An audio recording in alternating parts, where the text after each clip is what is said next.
거의 1년에 걸친 포항 지진 피해 구제 신청이 마감됐습니다.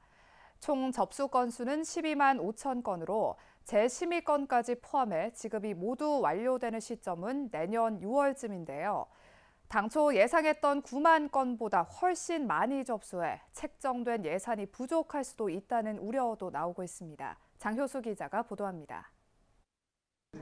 포항지진특별법에 따라 지난해 9월 21일부터 접수에 들어간 피해 구제 신청 건수가 최종 12만 5천여 건으로 집계됐습니다. 주택 피해가 10만 9천 건으로 전체의 88%를 차지했고 소상공인 피해 1만 건, 인명 피해 1,800건, 중소기업 700건입니다.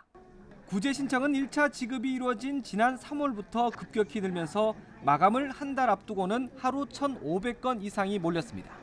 지진 직후 8만여 건이 접수된 것과 비교하면 50%가 늘어난 건데 피해 지원 범위가 구체화한 영향이 큽니다.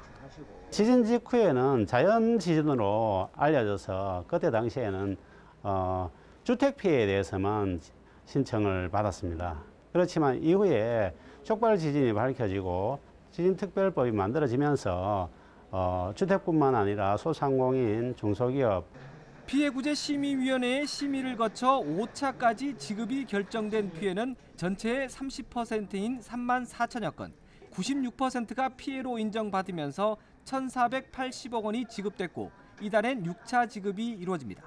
그러나 지금까지 지급이 결정된 피해 중 2,600건가량이 결정을 받아들일 수 없다며 재심의를 신청한 상태여서 진통이 예상됩니다. 서류를 보완한다 해도 재심의 건 가운데 10% 정도만 인용된 데다 이유에 대한 설명이 부족하다는 불만도 나오고 있습니다. 심의 전화를 해가 왜 10만 원이 결정됐느냐 물어보니까 심의 결과가 그렇다는 얘기뿐이에요. 우리는 어디 아무 얘기할 데가 없는 거예요. 추가 신청의 여지는 남아있지만 법률 개정 등의 절차가 필요해 현재로선 불투명한 상황. 포항시는 우선 접수된 건에 대해서라도 최대한 구제받을 수 있도록 행정 지원에 나선다는 방침입니다.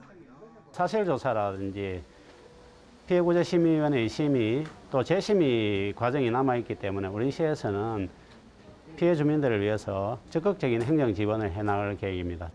한편 접수 건수가 12만 건을 넘어서면서 당초 9만 건을 예상하고 3,750억 원 규모로 책정한 피해 구제 예산이 부족해질 수 있다는 우려도 나와 또 하나의 과제로 꼽힙니다.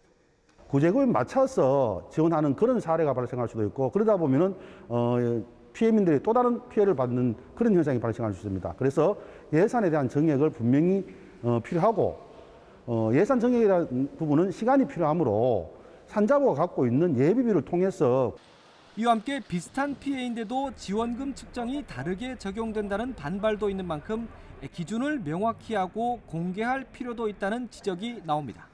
HCN 뉴스 장효수입니다.